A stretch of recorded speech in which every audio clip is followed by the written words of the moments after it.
more likely to produce happiness than a way without these teachings at this level of understanding.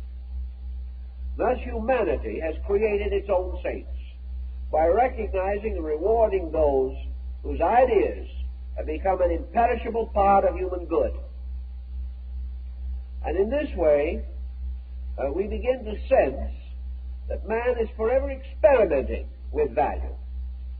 All of these great teachers have united in certain positive concepts. They have pointed out the importance of a dynamic faith. They have recognized the tremendous importance of a non-aggressive attitude toward life, a completely different perspective from ours. We live in an economic and political world continuously aggressive, and yet we live with religions, churches on every street corner practically, 2/3 of our population nominally religious. We live in a tremendous religious atmosphere of renunciation, of unselfishness, of impersonality, of the acceptance of evil but not the doing of it, and of the tremendous importance of returning good for evil. These things we affirm. We believe, but we cannot operate them in our daily life because they run headlong into the small personal prejudices which are more important to us than principles. Yet therapy lies directly in this level. No one wants to be sick. Very few people can afford to be sick under the existing conditions.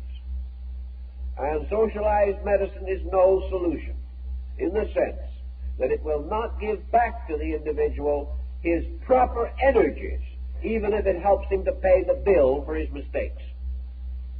In the sense of paying the bill, it does help, but it does not solve the problem. The problem lies not in getting well, but in staying well in the first place.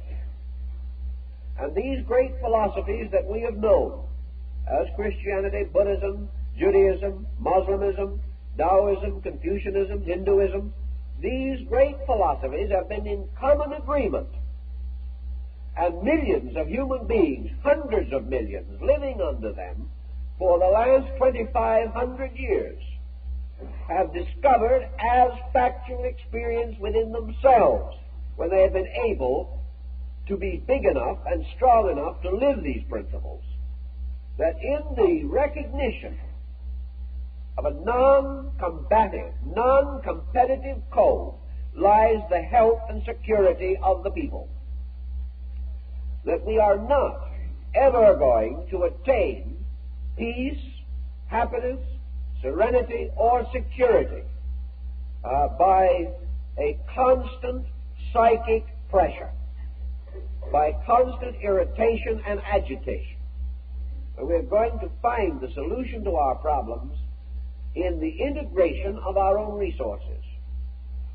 Assuming for a moment that we will acknowledge with Western man, even though Eastern man is not entirely of the same opinion, that there are many problems that can be solved with good thinking, that real thoughtfulness and real regard, friendship, thoughtfulness, and affection, simple, direct, sincere, these will solve many problems.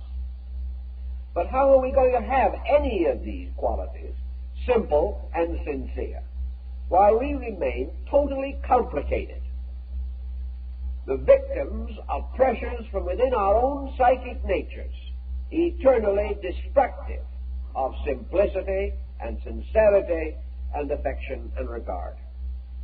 How are we going to dislike people often enough and long enough to attain this serenity we talk about? How are we going to complain our way into peace of mind? Or how are we going to scandalize our way into security? We cannot. And to achieve our ends, we have to begin to reintegrate our own basic standard of values. before we can permit any positive value to grow, we must, to a measure at least, escape from the pressure of negative value. If we are going to have a beautiful garden, we must first clear the land. For if we leave all the weeds and the stumps there, our flowers will not grow well. And after we've planted the garden, if we wish it to become a beautiful garden, we must take care of it. We must see that the plants receive nourishment and water, and that they are planted according to their own natures, some in the sun and some in the shade, so that each is given the opportunity to be itself. If we do not use this care and this thoughtfulness, we have no right to resent the universe if our garden does not grow well. And in our own thinking, in our own living, before we can create a constructive philosophy of life, we've got to get the weeds out of our own consciousness. And these weeds are hate and fear and doubt and jealousy, suspicion, egotism, over-possessiveness, over-ambition, envy, and such attitudes as must always reap a whirlwind. All of these actions and attitudes must end in trouble. If we want to be out of trouble, therefore, we must prevent the continuance of these attitudes. Now, we can't just simply say to ourselves, let's stop being jealous. Unfortunately, we have nursed these negatives so long that we can no longer control them. They control us. We are the victim of habits. And these habits are those of negation. The only way we can escape from these habits is to understand through them by giving ourselves a point of view or a perspective acceptable to ourselves. We must sell ourselves something better in order to unsell ourselves about something worse. Our new attitude must arise because we have a new and better conviction about value. The moment the conviction is established, that which is inconsistent with it falls away. The only reason we're in trouble is because our conviction is on a level which causes trouble. When this center of conviction changes to another and better level, the trouble falls away. We cannot escape jealousy and fear and all these pressures simply by denying them, or by attempting to frustrate them violently in our own natures. But we can gradually become educated. We can gradually find out what true learning means, and that learning is really helping to build higher levels of conviction, giving us better instruments with which to estimate values, giving us stronger inducements to seize and think straight, and through the straightening out of our own crooked thoughts, relieving ourselves of the pressure of convictions that are essentially wrong.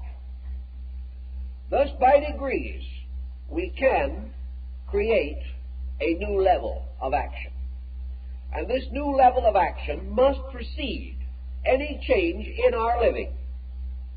As long as we remain the same, our condition will remain the same. No individual, simply by wishing without doing, will change the pattern of his life. If, then, we wish to get a truly secure position, we have several possibilities. We all know, for example, the peculiar effect of intelligence upon audacity. It has been observed and noted for a long time that to get a person who is really a man of action, you've got to get a stupid one. Well, you want to get a real world conqueror, like Adolf Hitler. You must get a little man who has never left home. You must get an individual with a closed mind and a comparative lack of capacity to think. The moment the individual begins to think seriously, he is less sure of himself.